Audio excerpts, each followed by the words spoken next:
The forward operating base lay under the slow fade of evening, its edges blurred by drifting dust and the constant hum of diesel generators. The air was warm and dry, laced with the smell of sand and oil, and the faint grit carried by the wind clung to skin and fabric. Soldiers moved through the open spaces with the relaxed rhythm of routine. A pair shared quiet conversation near the motor pool, their voices low and unhurried. Maintenance crews worked in the background, the metallic ping of tools echoing in short bursts. Patrol shifts turned over without ceremony, boots crunching over gravel in even intervals. Inside the radar room, dim light pooled across the consoles. The air was cooler here, the scent of electronics and recirculated air replacing that of the yard. A green sweep traced its steady arc across the main screen, illuminating the faces of the watch team in brief pulses. Low chatter filled the space, voices overlapping with the soft tap of keys and the occasional scrape of a chair. It happened in the middle of this quiet rhythm. A sharp flicker on the radar screen, a momentary bright blip where there should have been nothing. The sound came with it, a single ping that seemed louder than it should have been in the low room. The junior operator leaned closer, scanning the coordinates with a practiced eye. Before he could speak, the shift supervisor glanced over his shoulder. One look at the disappearing dot, and he dismissed it with a shake of his head, calling it a ghost return, a glitch in the system. The operator hesitated, fingers hovering over the keyboard, but the moment had already passed. The sweep moved on. The screen returned to its empty rhythm, and the voices in the room resumed without pause. Claire Dawson was on her way back from the medical inspection when she heard the last few words of the exchange. The medic's boots slowed on the worn concrete outside the radar room door. She caught the phrase "blips gone" and the casual certainty in the supervisor's tone. It made her pause, head tilted slightly, but the same voice added that it was nothing worth logging. A corporal passing by gave her a brief smile and told her to keep moving, that everything was fine. She nodded once and kept walking. Her own space, the med bay, was quiet and clean, the air sharp with antiseptic. Shelves lined the walls, each labeled in careful handwriting, each container exactly where it belonged. She set her pack down on the table and began her habitual check, opening compartments, feeling the weight of each supply, ensuring that what was supposed to be there was there. Gauze rolls were compressed and sealed, scalpels in their padded sleeves, syringes aligned in their elastic bands. She had done this check hundreds of times, but the ritual steadied her. Outside, the low wind whispered against the corrugated walls, carrying the grit of the desert into the corners of the compound. The image of the radar room stayed with her longer than she expected. Not the blip itself, she hadn't even seen it, but the tone of dismissal. She trusted her medic pack more than she trusted anyone's certainty that nothing was wrong. The pack was worn and shaped to her hand. The straps darkened from years of use, and it had never lied to her. Somewhere across the base, the radar sweep kept turning. Somewhere, the brief light on that screen had vanished as quickly as it appeared. And, like so many things, in a place where routine was both a comfort and a weakness, it was already forgotten by everyone except the one person who had only overheard it in passing. The strike came without sirens. One moment the base was alive with its usual blend of background noise, and the next, the air was split by a blast so violent it felt like the ground itself had been struck from beneath. The concussion threw Claire Dawson forward, her knees slamming into the floor as the world turned white-orange. The heat hit her first, followed by a wave of dust and grit that rolled down the corridor like a living thing. Somewhere to her left, glass shattered in a sharp, cascading chorus. Metal groaned, twisted beams shrieked under the strain, and the smell of burning fuel rushed in with the smoke. Before her eyes could clear, another detonation sounded farther across the compound. The sound was deeper this time, not a single impact, but a chain of them. She recognized the pattern instinctively. Secondary blasts. Something had gone up in the fuel depot. Her ears rang. Each breath, drawing in more dust than air. Shapes began to move in the haze, shadows stumbling, some falling and not rising again. Over it all came the sound she would remember most clearly later, the mechanical, staccato hum of drones strafing low. They cut through the smoke like hornets, their buzzing a sick contrast to the chaos they brought. Claire pushed herself up, coughing hard enough to taste blood. The comm clipped to her vest gave nothing but static. The lights overhead flickered once, twice, then dimmed to near darkness. Shouts turned into scattered screams, the kind that came when training was overrun by shock. She forced herself forward, boots slipping on a floor coated in fine dust and scattered debris. A private lay half-buried under a collapsed section of wall, his right leg pinned. Without thinking, she dropped her pack beside him and began pulling away chunks of concrete. The edges cut into her palms even through gloves. But she kept moving, bracing herself as the wall shifted and came free. She hooked her arms under his shoulders and dragged him clear, shielding his body with her own as another explosion rattled the corridor. Outside, the open spaces were worse. Columns of black smoke clawed at the sky, firelight flickering against the haze. She could see where the drones had hit comms array shattered, the medical tent already a sheet of flame. The sight drove a spike of cold through her chest. That tent had been the one place in the compound dedicated purely to saving life, and it was gone, in seconds. The roar of the fire was nearly as loud as the next impact, which sent her staggering sideways into the shelter of a half-standing wall. She kept moving, guiding the private with one hand while the other clutched her medic pack. The straps dug into her shoulder, heavy but unbroken, the weight of it grounding her. It was the one thing that had survived the blast with her, and she trusted it more than anything in this moment. Around them, the base had dissolved into fragments of itself. Chain of command was broken, radios useless, and there was no sign of coordinated defense. The enemy had gone for the heart of operations and struck with precision. Now the drones swept in, finishing what the missiles had started. One buzzed past close enough for her to see the pitted steel of its casing, the nose-mounted charge glinting in the light. She pulled the private into cover and pressed him down, waiting until the sound faded before moving again. The air was thick with grit, every breath scraping at her throat. Somewhere nearby, live wires spat sparks into the air, bright against the gloom. Masonry still fell in irregular chunks, each impact a dull thud in the dirt. The base's order had been ripped apart in less than a minute, and survival now depended entirely on instinct and training. Claire's thoughts narrowed to the next step, the next cover, the next breath. She was not here to fight the drones.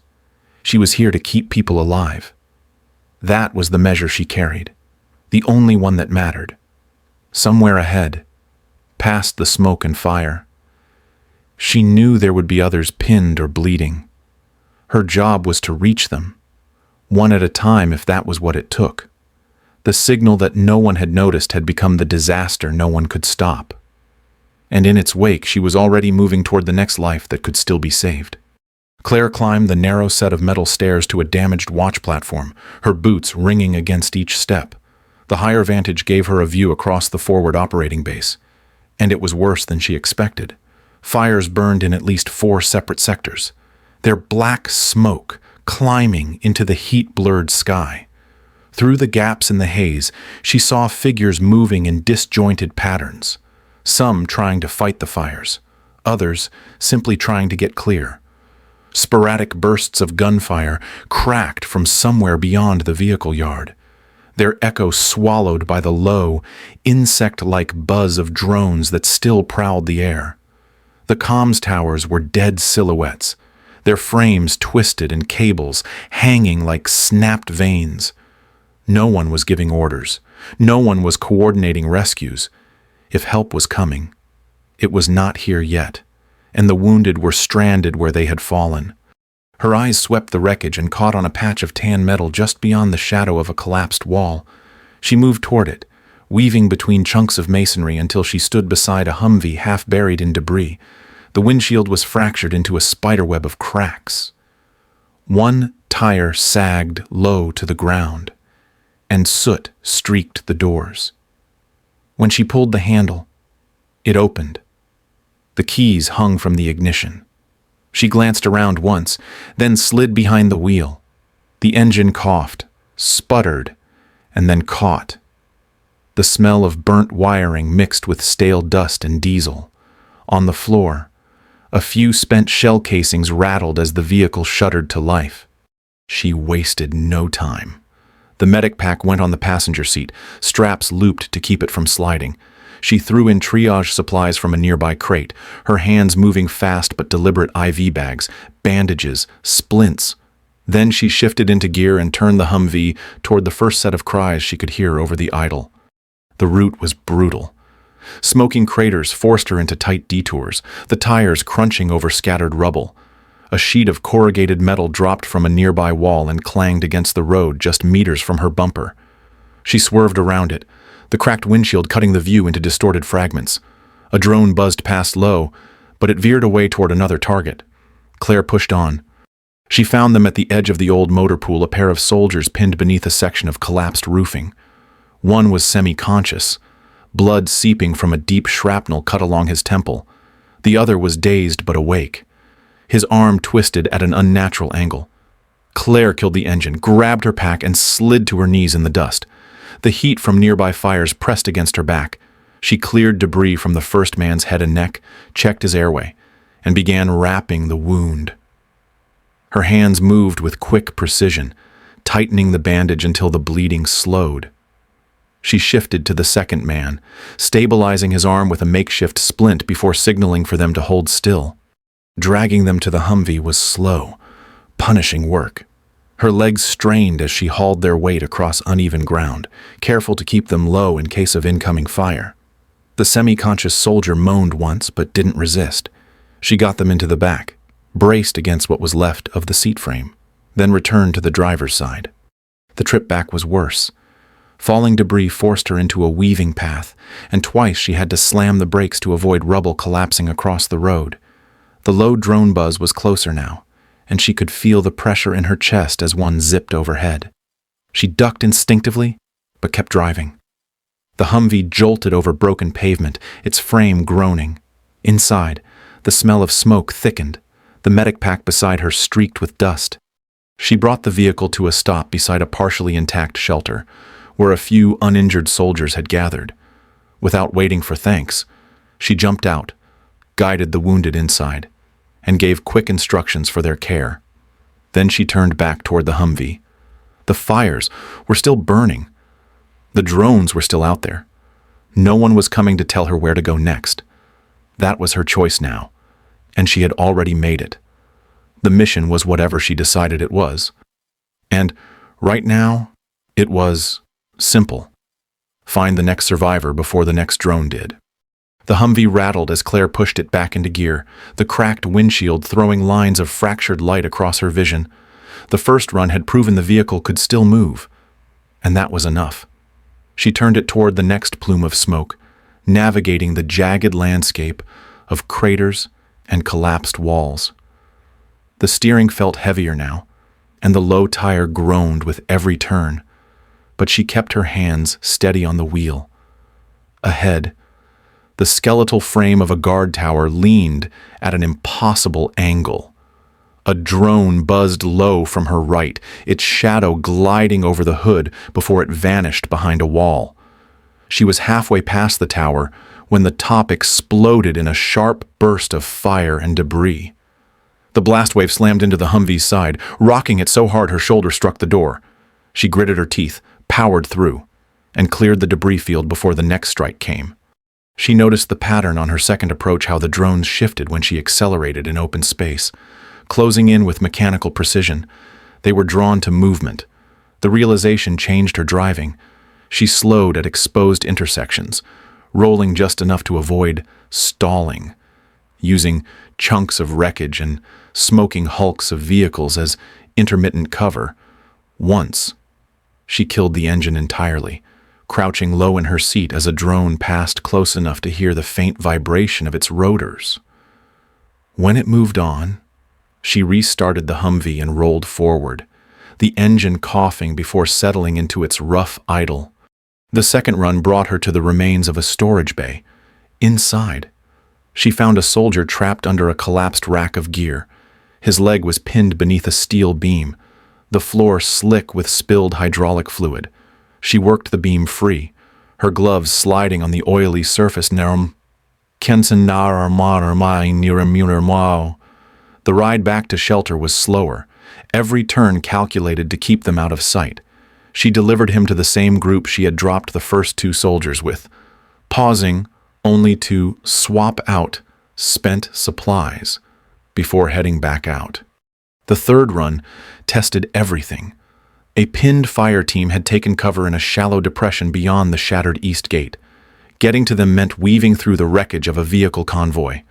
The Humvee jolted over twisted axles and crushed doors, the frame groaning in protest.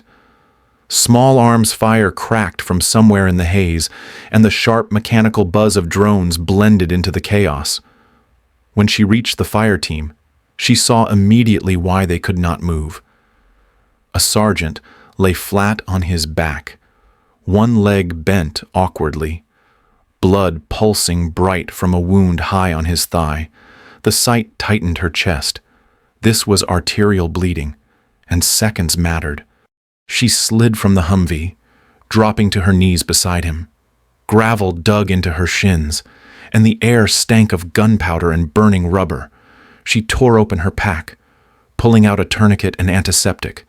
Her hands were already slick with sweat and dust, but her grip stayed firm as she looped the strap high on his leg. She cinched it with steady force, using her shoulder for leverage, then twisted until the bleeding slowed. The sergeant's jaw clenched, his eyes locking on hers. She told him to hold on, her voice steady despite the pounding in her ears. Antiseptic burned against her skin as she cleaned around the wound before securing it for transport. The Humvee took fire on the way back. The side mirror shattered, spraying her with tiny shards, and two neat bullet holes appeared in the rear quarter panel. She didn't flinch, only pressed harder on the accelerator. Smoke from a burning truck rolled across the road. And she drove straight through it, using the cover to mask her position from the drones. The heat made her eyes water, but when she broke through to clearer air, the shelter was in sight. By the time she unloaded the fire team, the Humvee's interior had begun to tell its own story. Blood-stained bandages lay in a heap near the passenger footwell. Spent IV bags dangled from hooks she had improvised along the roof frame. Helmets left behind by the rescued were wedged between the seats, their straps swinging with each turn. The vehicle smelled of dust, smoke, antiseptic, and sweat. It was becoming less a transport and more a record of the lives it had carried out of danger. Between runs, Claire allowed herself only the briefest moments of stillness. She would sit in the driver's seat with the engine idling, one hand resting on the gear shift, eyes scanning the smoke and movement ahead. Those pauses were not rest so much as recalculation. She thought about fuel, about routes, about where the drones seemed most concentrated. She thought about the sound the sergeant had made when the tourniquet cinched tight, and the way the private on the first run had clutched the edge of the seat like it was the only solid thing left in the world. Then she would shift back into gear and move again. The enemy fire patterns were changing. Drones came in unpredictable arcs now, sometimes sweeping low, other times hovering high and then dropping fast. She learned to read their shadow before she saw the machine itself. If the shadow darted quickly across the ground, the drone was descending, time to brake and duck under cover. If it lingered, she used the Humvee's bulk to put hard angles between herself and the incoming path. Her movements became sharper, more deliberate. Each choice a balance between speed and survival. Her exhaustion grew heavier with each mile. The muscles in her arms and shoulders burned from hauling bodies. her throat raw from smoke and grit. Dirt streaked her face, settling into the lines around her eyes and mouth. Still, her breathing stayed measured, her focus unbroken. Every return to the shelter meant another silent victory, and every turn back toward the smoke meant she was still in the fight. The Humvee was no longer just a vehicle. It had become an extension of her will, a shield she could shape and move at will through the battlefield. The dents, the bullet holes, the smeared bandages, they were all markers of its purpose. And in the cramped, dust-choked interior, the used tourniquet lying beside her was more than just medical waste. It was proof that precision could exist inside chaos, and that survival often came down to the smallest, hardest choices made in the middle of fire. She had made those choices again and again, and she was not done yet. The Humvee was beginning to feel its own injuries. The steering fought her on every turn, the wheel shuddering in her grip, and the fuel gauge needle hovered just above empty. Claire could hear the difference in the engine's tone now, a strained growl that told her every mile counted. Overhead, the drones had changed their rhythm. They no longer hunted singly. Now they moved in pairs, one dropping low to chase while the other climbed and looped to cut off escape. The pattern forced her to think 2 steps ahead, mapping routes that would keep her from being boxed in. The call came from a soldier limping toward the shelter, his face blackened with soot. The motor pool had collapsed, and several men were trapped inside. Claire knew the location on the far side of the base, hemmed in by storage sheds and maintenance bays. It was also close to where the fuel depot's secondary tanks were stored. If the leaking drums caught fire, the entire section would go up. She turned the Humvee toward the threat without hesitation. Getting there meant threading through narrow, debris-strewn lanes, each turn more constricted than the last. The jagged outlines of crumpled vehicles forced her to edge forward in careful bursts, tires grinding over glass and bent metal. The air thickened with the layered smells of smoke, scorched rubber, and the acrid bite of fuel fumes. The heat shimmered in visible waves from a burning wall just ahead, distorting her view until the twisted shape of the motor pool came into focus. The roof had caved in on one side, leaving a jagged arch of steel beams leaning inward. Beneath it, she saw movement 3 soldiers pinned in a pocket of space, their faces smeared with soot and blood. The low hum of drones vibrated through the air above the creak of stressed metal. Somewhere nearby, a fuel canister popped with a sharp metallic bang, and the sound seemed to pull the drones closer. She cut the engine and grabbed her medic pack, its once tan fabric now blackened in patches from soot. The straps were warm under her hands. Picking her way over the debris, she dropped to her knees beside the first trapped man and checked his breathing. Conscious but weak. She waved the others to stay low, then began dragging away chunks of metal. Each piece came loose with a groan, sending showers of dust into her face. Her eyes stung, and every breath scraped her throat. But she kept moving, shoulders straining with the effort.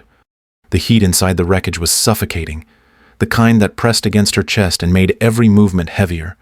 As soon as she freed the first man, she hauled him toward the Humvee, half carrying, half dragging him through a gap in the wall. She returned for the second, whose leg was pinned under a twisted strut. She braced her boots, gripped the beam, and heaved until it shifted enough for him to crawl free. Her arms trembled, sweat mixing with the soot on her skin. But she didn't stop. The third soldier was farther in, lying on his side beneath a beam that looked ready to fall. Claire slid in beside him, the confined space forcing her onto her stomach to work. She pulled him toward her, inch by inch, until his shoulders cleared the beam. That was when the ceiling gave a low groan. She glanced up to see one of the larger support beams tipping toward them, its edge glowing from heat. With no time to think, she hooked her arms under his and dragged with every ounce of strength left in her legs and back. The beam crashed down behind them, missing her by inches and sending a burst of sparks across the floor. She coughed hard as the smoke thickened, the air now tasting of burnt fuel and scorched metal. Pulling the man upright, she staggered toward the Humvee, the ground trembling faintly beneath her boots. She loaded the last casualty into the back, slammed the door, and climbed into the driver's seat. The gear stick resisted her push into first, the whole frame shivering as she forced it into motion. Behind them, the collapsed section of the motor pool glowed with the start of a new fire. The drums wouldn't hold much longer. Claire drove with the precision of someone who knew she could not afford a mistake. The drones followed, their paired hum moving like a shadow on either side. She used the narrow paths again, slipping between walls and half-standing structures, letting the turns break the enemy's line of sight. By the time she rolled into the shelter's perimeter, the first explosion from the motor pool thundered across the base, a plume of black smoke rising into the already darkened sky. She killed the engine and sat for a moment, one hand on the steering wheel, the other on her medic pack. It was warm, coated in soot, and still holding every tool she needed. The Humvee's body was dented and scorched, but like her, it had survived one more run. And as long as it could move, she knew there were still lives she could pull from the fire. Claire had been about to refuel when word reached her. A group of wounded soldiers were trapped in a burning perimeter building, the outer wall already half collapsed. The only approach was an open stretch of road the drones had been patrolling in constant sweeps. Anyone caught moving there had seconds before being targeted. She knew the run would likely be her last. But there was no hesitation. She opened the Humvee's rear hatch and began rigging what she had: spare body armor, pulled from abandoned gear piles, was strapped across the hood and windshield frame with scavenged tie-downs. The plating clanked as she tightened it, the added weight bowing the suspension just slightly. It would not stop everything, but it could buy her a few precious moments in the open. She took flares and smoke grenades from her kit, setting them on the seat beside her. The plan was simple: get the drones looking the wrong way before she made her dash. Once the Humvee's engine rumbled to life, she pulled forward just enough to roll one flare into the street, igniting a sharp burst of red light. She pitched another to the far side of the square, then popped smoke grenades in quick sequence. The thick plumes spread, curling around wreckage and twisting in the wind. Somewhere above, the drone hum shifted, their sensors reading the sudden blooms of heat and movement. Claire's hands tightened on the wheel, eyes fixed ahead. The armor rattled as she shifted into gear, the plates clanging against the hood. She punched the accelerator, the Humvee surging into the kill zone. The first drone appeared over her left shoulder, a dark shape cutting across the sky. The second dove from ahead, its shadow sliding over the cracked pavement. Bullets struck the armor with sharp metallic snaps, one ricochet cracking across the windshield's spiderwebbed glass. She kept the wheel straight, breathing evenly through the rising tension in her chest. The building loomed ahead, black smoke curling from broken roof beams, the orange glow of the fire reflecting off the Humvee's plating. She braked hard, swinging the vehicle into partial cover beside what remained of a concrete barrier. The heat hit her as soon as she opened the door, thick, choking, carrying the bitter taste of burned insulation and scorched metal. Inside, visibility was low.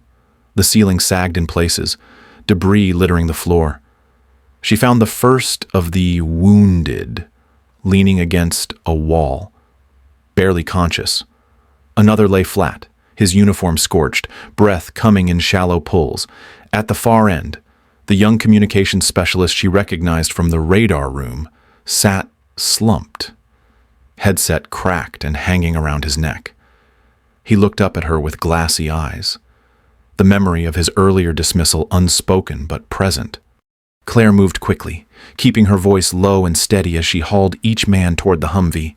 The soldiers staggered, one leaning heavily on her shoulder, another gripping her arm with what little strength he had left. She loaded them in fast, bracing them with loose gear so they would not fall. The comms specialist was last. She lifted him under the arms, half carrying him through the swirling smoke, his damaged headset brushing against her chest as they moved. The drones returned before she was ready to leave. One dropped low enough that she could see the gleam of its casing through the haze. She slammed the Humvee's door, threw herself behind the wheel, and floored it. The improvised armor rattled violently under the impacts, each strike ringing like a hammer blow. The open stretch seemed longer now, the vehicle lurching over debris as she weaved to break the drone's angle. One dove within meters, the shadow stretching across the hood before it pulled away. Another burst of fire tore through the air just behind her, but the engine kept pulling. By the time she reached the shelter perimeter, the smoke from the burning building was blending into the wider haze of the base. She braked hard, the Humvee sliding to a stop. She jumped out to help unload the wounded, her arms aching from the effort. The comm specialist's headset caught her eye again as he was carried inside. The plastic was scorched, one side cracked open, but it still hung from his neck like a reminder of the moment that had started it all. Claire looked back at the Humvee. The armor plates were pocked and dented, one strap frayed nearly through. The hood bore the marks of every round that had hit. It stood there like she felt damaged, but still upright. This had been the most dangerous run, and she had made it work. The drones were still out there, but for now, the people she had pulled from that fire were alive. That was enough. By the time Claire finished her last run, the base's perimeter was ringed with fresh troops. Reinforcements moved in disciplined lines through the smoke, their rifles sweeping the ruined streets. The worst of the drone fire had stopped, though the air still trembled with distant impacts. Floodlights cut sharp beams through the haze, throwing long shadows against the scorched walls. The fires had dulled to deep orange pockets, the heat radiating across the open spaces. The steady thump of helicopter blades rolled overhead, then settled into the low, rhythmic churn of landing. Rotor wash whipped up dust and ash, stinging her face as she guided the last stretcher to the medevac. The crew chief signaled, and she stepped aside as the litter was locked into place. The wounded man gripped her wrist weakly before being lifted into the cabin. She gave a short nod and stepped back, letting the medics take over. Over the radios came clipped, controlled voices, each transmission half lost under the churn of the rotors. Orders, status checks, perimeter reports.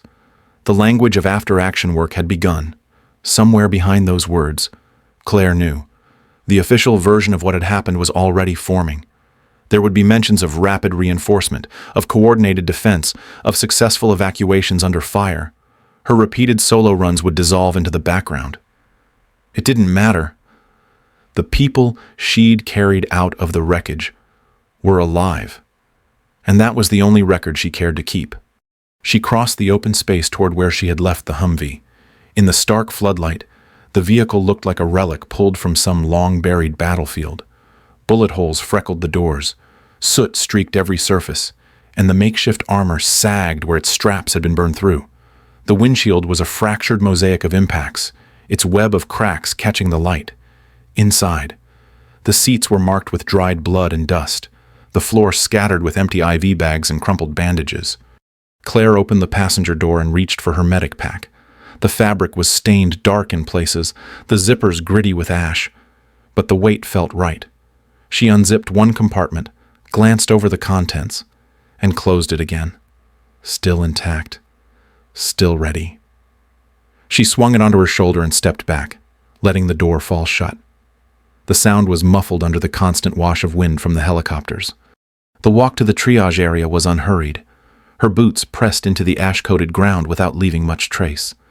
Her clothes were torn at the knees and elbows. Her hands scraped raw. A faint line of grit streaked across her cheek. The warmth of nearby fires still reached her skin, mixing with the smell of burnt metal and fuel.